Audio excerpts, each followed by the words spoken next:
Hello friends, welcome back to my channel and my name is Divyansh. काफ़ी time से video नहीं पाए थे क्योंकि मैं कहीं बिज़ी था थोड़ा। तो आज मैं अपनी इस वीडियो को शुरू कर रहा हूँ। और तो चलिए इस वीडियो को शुरू करते हैं।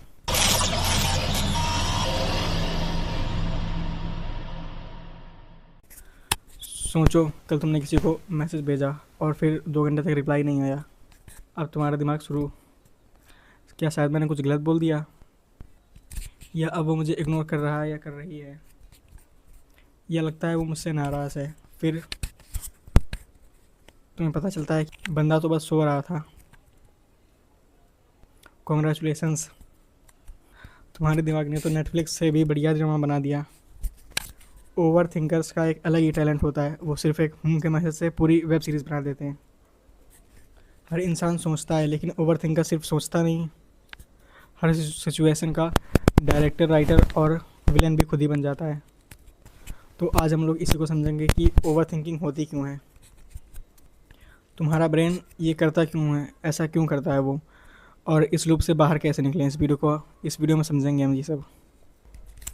तो इस वीडियो में को हमने कुछ पॉइंट्स में डिवाइड किया है। तो चलिए शुरू करते हैं अपने पहला पॉइंट को, ब्रेन का सर्वाइवल मोड। एक बात नोटिस करना कि हमारा ब्रेन एक काम बहुत अच्छे से नोटिस करता है। हर सिचुएशन में सबसे पहले प्रॉब्लम ढूंढना।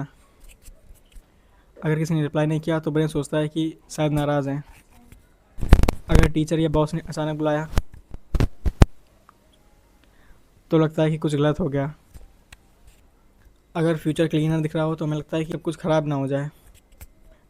क्यों? क्योंकि ब्रेन को अनसर्टनली पसंद नहीं है, और जब उसे क्लियर आंसर नहीं मिलता तो वो खुद ही नेगेटिव पॉसिबिलिटीज़ बनाना शुरू कर देता है। प्रॉब्लम ये नहीं है कि ब्रेन का गोल तुम्हें हमेशा खुश रखना नहीं, बल्कि तुम्हें सेफ रखना होता है। और इसी चक्कर में वो एक छोटी सी अनसर्टेनली को भी बड़े थ्रेट की तरह ट्रीट करता है। इसी वजह से ओवर थिंकिंग अक्सर रियलिटी की वजह से नहीं, बल्कि तुम्हारे ब्रेन की बनाई हुई कहानियों की वजह से शुरू होती हैं।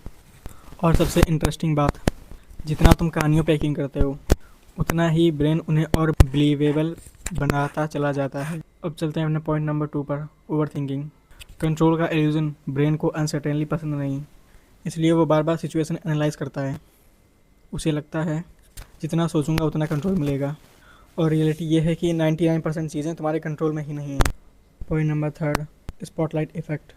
साइकोलॉजी में एक कंसेप्ट है स्पॉटलाइट इफ़ेक्ट। इसका मतलब होता है कि तुम्हें लगता है कि तुम्हारे आसपास के सभी लोग तुम्हें नोटिस कर रहे हैं, बट रियलिटी सब लोग अपनी लाइफ में बिजी हैं। तुम सोच रहे हो कल क्लास में मेरी बेइज्जती होगी, बल्कि सभी लोग तो घर जाके आराम से वीडियो गेम खेल रहे थे। Now we go to the next point, confirmation bias. एक बार तुम मान लो मैं लूज़र हूँ, मतलब मैं तुम्हारी बात कर रहा हूँ, मैं नहीं। उसके बाद ब्रेन सिर्फ वही एविडेंस ढूंढेगा, कोई कंप्लेन या कोई इग्नोरेंस या कोई क्रिटिसिज्म। ब्रेन वही कलेक्ट करता है जो स्टोरी को सपोर्ट करे, और वो ये यकीन दिला में तुम्हें पूरा 100% देगा अपना कि तुम लूज़र हो। अब बढ़ते हैं अपने अगले पॉइंट की तरफ, एनालिसिस पैरालिसिस। एक और डेंजरस ट्रैप, एनालिसिस पैरालिसिस। इतना एनालिसिस करो कि एक्शन ही ना लो। कोर्स कौन सा लूँ, लैपटॉप कौन सा लूँ, कैमरा कौन सा लूँ, या मैं अपना कोई बिजनेस करना चाहता हूँ वो कौन सा करूँ। और ऐसे करते करते तुम्हारी ज़िंदगी निकल जाएगी, पर तुम डिसीजन नहीं ले पाते हो। और कुछ लोग तो सिर्फ टूथपेस्ट खरीदने में ही रिसर्च पेपर लिख देते हैं। अब चलते हैं अपने अगले पॉइंट की तरफ, why over thinking feel productive. सबसे dangerous part, over thinking productive feel होती है। तुम्हें लगता है कि मैं तो काम कर रहा हूँ, बट इन रियलिटी तुम सिर्फ सोच रहे होते हो। थिंकिंग और प्रोग्रेस दोनों सेम नहीं हैं। Fear and mistake. हम सभी को बचपन से एक बात सिखाई गई है कि गलती मत करना, इसलिए आज कोई डिसीज़न लेने से पहले ब्रेन 100 बार उस चीज़ को फ्यूचर में इमेजिन करके देखता है कि क्या कोई प्रॉब्लम तो नहीं है, क्या ये जो मैं डिसीज़न ले रहा हूँ ये परफेक्ट रहेगा आगे तक के लिए। और जबकि परफेक्ट डिसीज़न नाम की कोई चीज़ ही नहीं होती। अब समझते हैं अपने अगले पॉइंट को, द लूप। सिचुएशन, थॉट्स और ज़्यादा थिंकिंग और फियर और थिंकिंग, ये लूप तब तक चलता है जब तक तुम कोई एक्शन नहीं लेते। अब बात करते हैं कि इस लूप से बाहर कैसे निकलें। इस लूप से बाहर निकलने के 5 रूल्स हैं। रूल नंबर 1, जो कंट्रोल में है उस पर काम करो, और जो कंट्रोल में नहीं है उसको एक्सेप्ट कर लो। रूल नंबर 2, डिसीजन की डेडलाइन रखो कि सिर्फ बस 10-15 मिनट सोचो और डिसीजन लो। Rule number 3 is action beats thinking. Brain को प्रूफ चाहिए, कॉन्फिडेंस थिंकिंग से नहीं एक्सपीरियंस से आता है।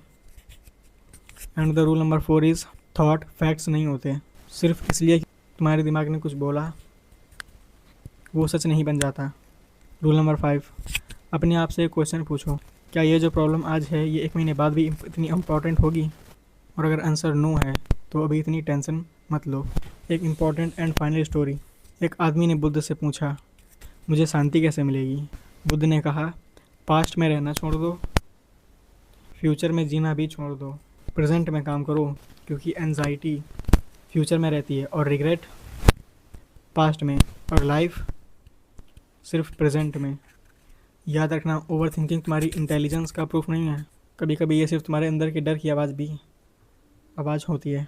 और लाइफ उन लोगों की बदलती है जो परफेक्ट मोमेंट का वेट नहीं करते, बस एक्शन लेना शुरू कर देते हैं। और अगर ये वीडियो यूज़फुल लगी हो तो लाइक सब्सक्राइब जरूर करें। And my name is Divyansh, this channel is all about becoming 1% better every day.